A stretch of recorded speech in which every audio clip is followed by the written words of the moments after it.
Right. I'm going to talk about AWI. I think many of you will have heard of AWI, and those of you who haven't will soon know a bit about it. This is a talk which I think a number of you may have seen before, or at least certain parts of it you will have seen before, so apologies to those of you who have seen those parts before, but hopefully you'll still find it interesting. There'll be something of interest, perhaps some extra bits in there which will be of interest to you. Oh, this is working. Excellent.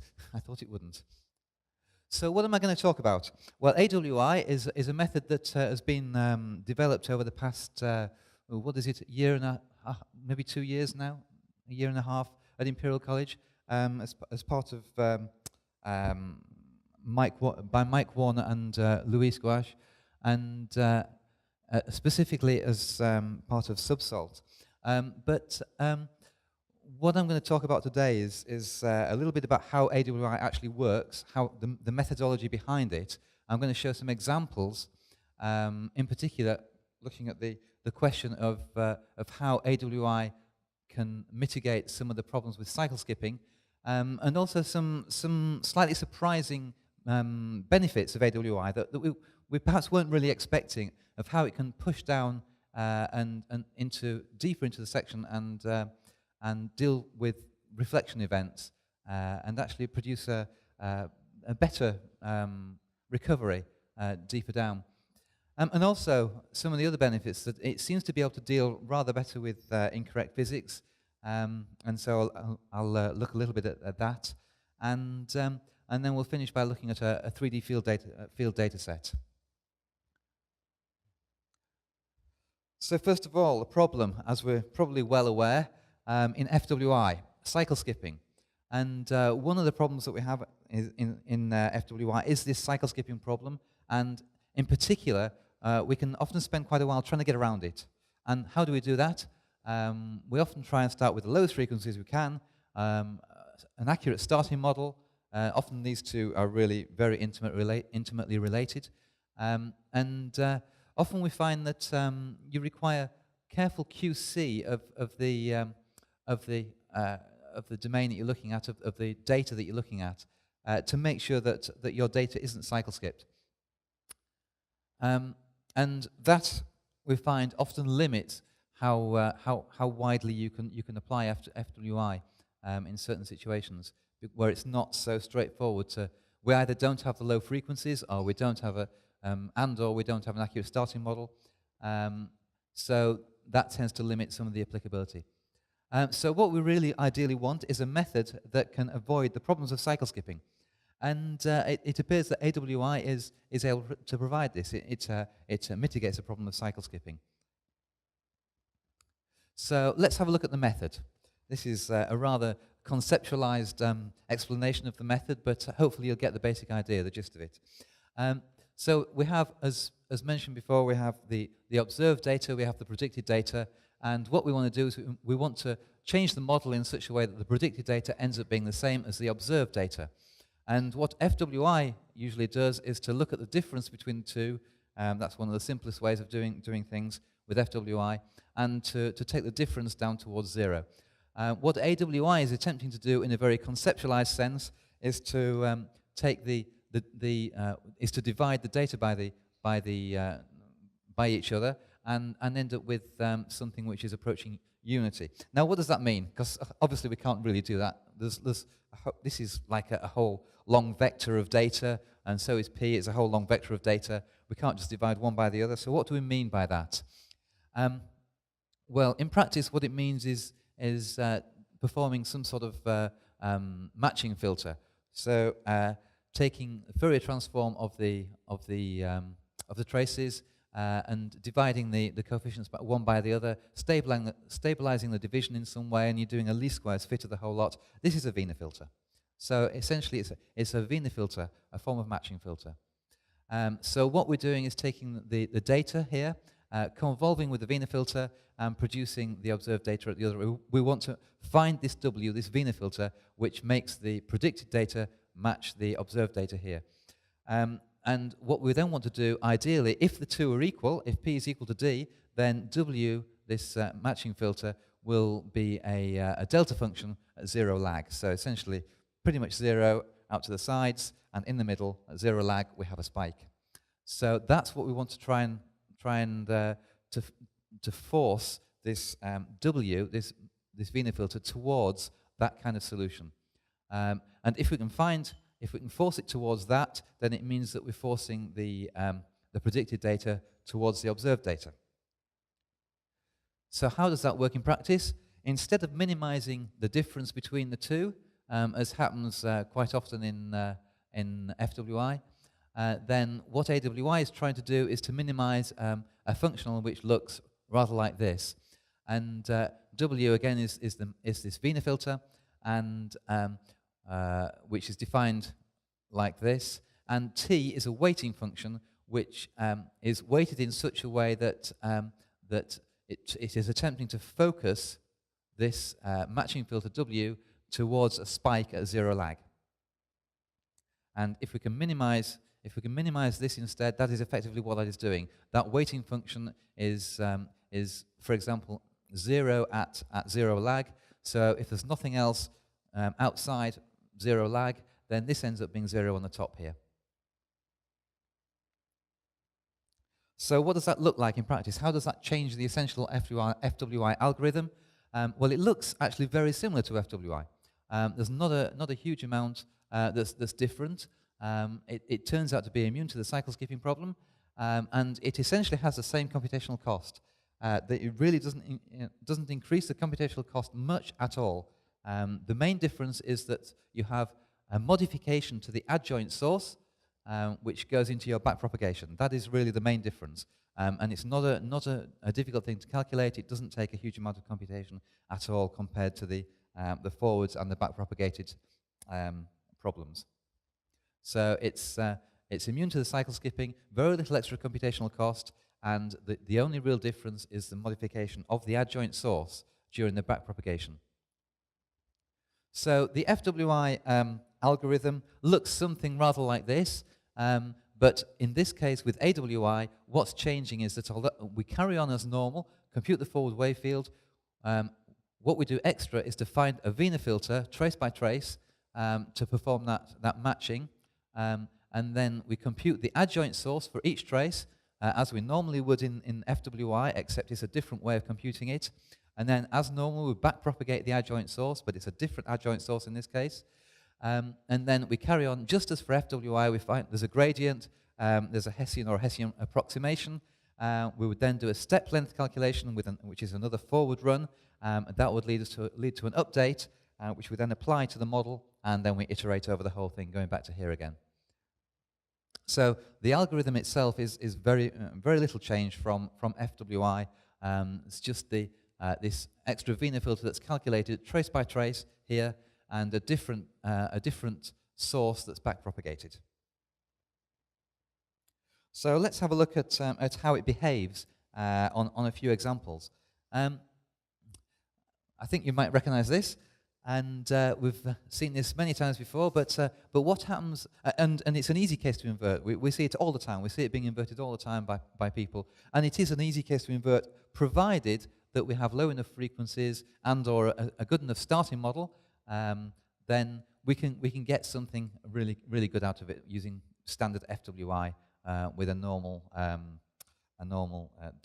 difference-based two norm difference of residual, a two norm with residual based method for FWI, and quite often people commit the inversion crime. They've used the same forward modeling operator for their data, so their data is effectively noise free. It's perfect, so it's not very surprising that you get perfectly good results when you apply exactly the same forward modeling algorithm during your inversion. So given this particular situation, we have the low frequencies, we have a good starting model, we have noise-free perfect data, then we can get a really good recovery of the Marmouzy data set. But what happens if we don't do that? What happens if we cause trouble? What happens if we start with a really bad starting model? You can see here the model is essentially 1D. Was it even just a straightforward gradient? I can't remember if you did. It's a straight line, so it's very bad indeed. It's not just 1D, it's actually a straight line through the for the starting model. And you can see at the bottom here, we're missing all of these higher velocities. The average velocity is, although it's maybe roughly right on this side, at the bottom, it's actually fairly wrong just up here in this region. So, and on the right-hand side, it's the opposite. So we have higher velocities up here, which we haven't quite got over at this end, and we have even higher velocities down here, which we definitely haven't got in the green here. So the starting model is really quite atrocious, and we're going to start. But if you had really low frequencies, you could still invert that using normal FWI, maybe starting at 1 hertz, perhaps half a hertz, and you could probably get something out of that with FWI. But we're not going to do that.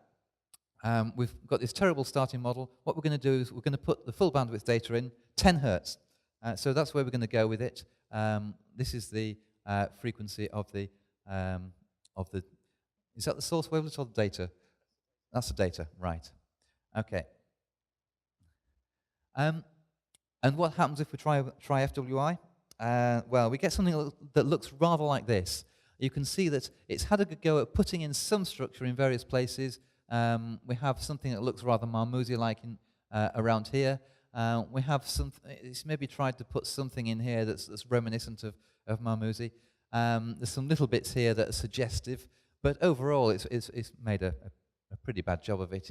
It's not managed to do anything. It's struggled to put anything in here. Broadly speaking, it still has that 1D structure that we see in the starting model. You can see here the velocities blue all the way along here, dark blue all the way along here, and lighter blue along here, and green along the bottom. And we still have largely dark blue along here, light blue all the way along here, and mostly green along the bottom. So it's kept the macro velocity very roughly as it was in the starting model. And the reason is because the data was really badly cycle skipped at 10 hertz. So FWI simply cannot cope with something like that, a standard algorithm for FWI. The macro model stayed largely the same. It was badly cycle skipped. AWI, though, on the other hand, is able to do a way better recovery. It's unaffected by the cycle skipping. So here, as I say, we're using 10 hertz noisy data. We're using that 1D starting model. It's not been affected by the cycle skipping problem. It's correctly updated the macro model. It has also taken the fine structure and put the fine structure in the right places, correctly focused, correctly positioned. So it's done a really good job at recovering the model there. One of the kind of unexpected benefits that we found from AWI was how it was able to push down further to deal with some of the reflection data. And here's an example of that. A kind of checkerboard example where we have the true model up at the top here and a 1D starting model. But in particular, it's you can see that the length of the domain here is 20 kilometers, but we only have about 5 kilometers towed streamer. So the offset is really relatively small. It doesn't cover most of the domain at all. And that means that there are actually no refractions that get below around 1,500 meters, which is what about there-ish. So that there's no transmitted arrivals below about that. So everything below there is everything that we recover from below there is coming mainly from reflections. So how do we get on with that? Looking at normal FWI at the top, it recovers something. We can see the checkerboard pattern there to some degree. It's recovering it. It's certainly suggestive of the checkerboard pattern. AWI seems to be able to do much better than that. So it's been very interesting and unexpected that we have that benefit as well, being able to pull that, recover that model much better from the reflection data, purely reflection data. And so what happens if we try and push it further, if we have incorrect physics, so we have real data, for example, and which includes elastic effects and attenuation and density effects that we haven't modeled correctly, and we have noise in it because it's real data, and we have reflections as well down at the bottom of the model, and we have a poor starting model. Let's see how far we can push this. And so one of the things that we heard about this morning was the blind test, the Chevron model that they produced, which was a blind synthetic test, which included full elastic modeling, which included attenuation. It included the realistic density model, and it had noise in at the low frequency, and they had taken out all the energy below 3 Hertz. So we couldn't use that low frequency data to do low frequency FWI inversion. And also, the turning rays really didn't get very deep, so down towards the bottom end of the model, you're dealing mainly with the reflections, with the reflected data. So if you're going to recover anything from down there, you have to get the macro model reasonably right towards the top to get the reflections in the right kind of places. And this is the starting model that was given. I have a suspicion that a number of groups that actually produced an inversion for this may not have started from that model. I don't know if that's true, but we really did try to start from that model. So taking that as a starting model, and it is actually quite badly cycle skipped, particularly at the edges, because as you may remember from this morning, there's a low velocity region which slopes. I can't remember which direction. We'll see in a minute. Which slopes in that, so that the macro model is quite wrong. This initial macro model is quite wrong at the edges here. So it's quite badly cycle skipped, particularly at the edges of the model. So what happens when you try and do FWI with that is that you see the effects of that cycle skipping in all sorts of ways. It cannot deal with.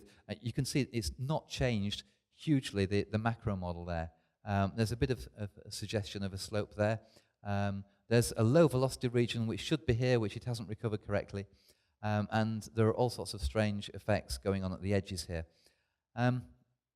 And also the lower parts here, we're not seeing the reflections that we should be, the reflectors here that we should be seeing, because much of this at the top, the macro model at the top, is also incorrect, so it's not able to focus the reflectors at the bottom correctly when we try and run normal FWI on this. So what happens if we run AWI on this? Because it's not subject to the same problems with cycle skipping, it's able to produce a much better model. We also get recovery of this low velocity zone here, much more accurately, and you can see the slope in that direction here and in that direction here, which is one of the things that causes some of the problems. So there's and the reflectors here are imaged rather better. You can see them more clearly. So that's what AWI can do with a problem like this, where we have, as I say, the incorrect physics. It was modeled elastically, so there are lots of elastic effects going on in the data there, which we haven't modeled because it's an acoustic inversion. We haven't got the same density model as Chevron will have had for their when they did their modeling for the synthetics, so the modeling, the physics itself is incorrect. So it's dealing with lots of things, and the amplitudes will be incorrect because of the elastic and the density and so on and so forth.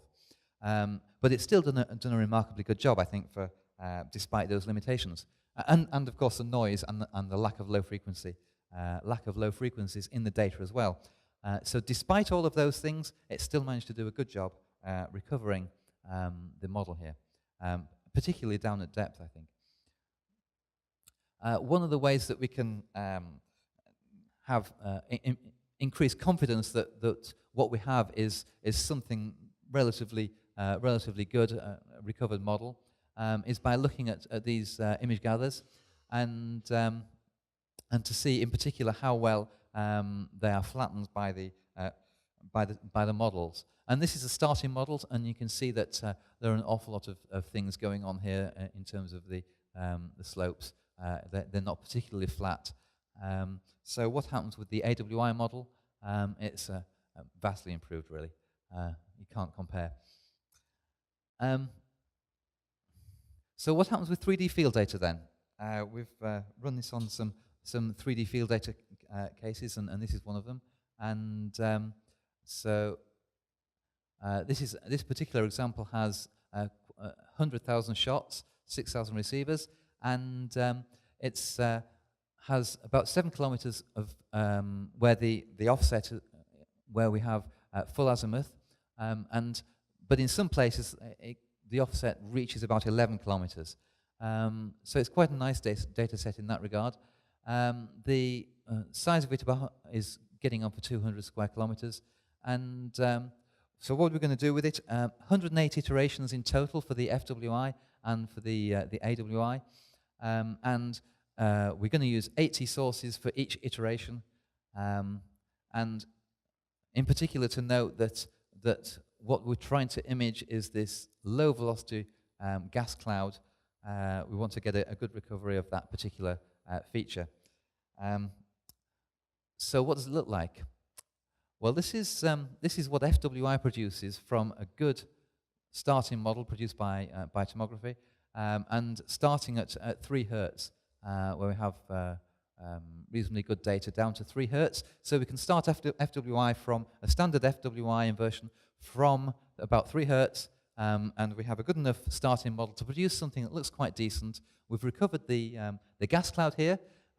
We've got the boundary of it reasonably well, and even further down at over 2,000 meters, we have a recovery of the gas cloud.